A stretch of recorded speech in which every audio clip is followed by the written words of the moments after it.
A quick new idea daily from the world's greatest TEDx talks.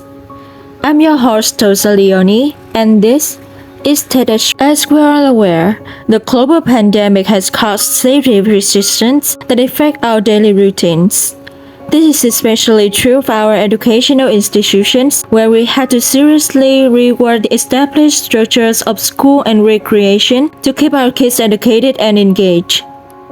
But anthropologist Rosa Memir says that we look at the history of human evolution, the traditional childhood experience is actually pretty new.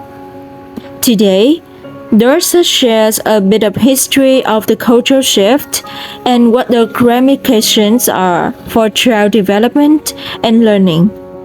Short kids like kids everywhere spend a lot of time observing adults and incorporating their behaviors into their play. In fact, this is one of the reasons the play itself has evolved as a way to practice these skills in the ways that are low cost.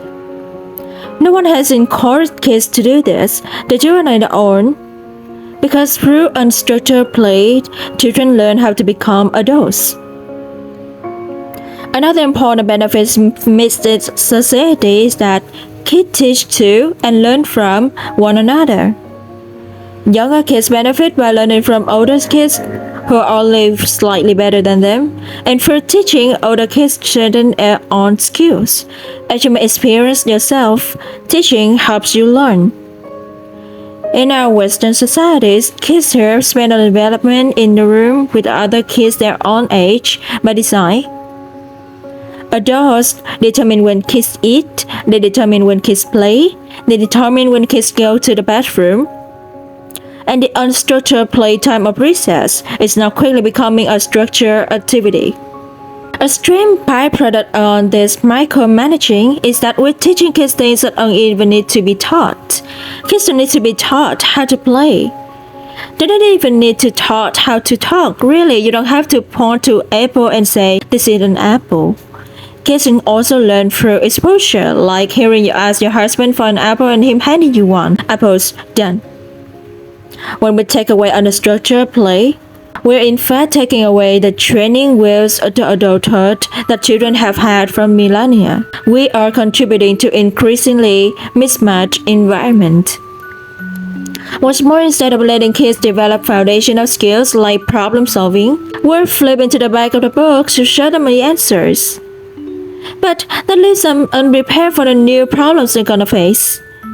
This might be one of the reasons why the transition to college is so difficult for the kids here, or why choosing a career path can feel so daunting. They have very little space to explore.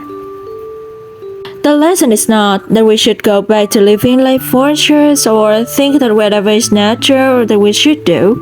That's the naturalistic fallacy. But we benefit from taking a broader perspective and understanding how our evolutionary history has shaped the way our minds develop.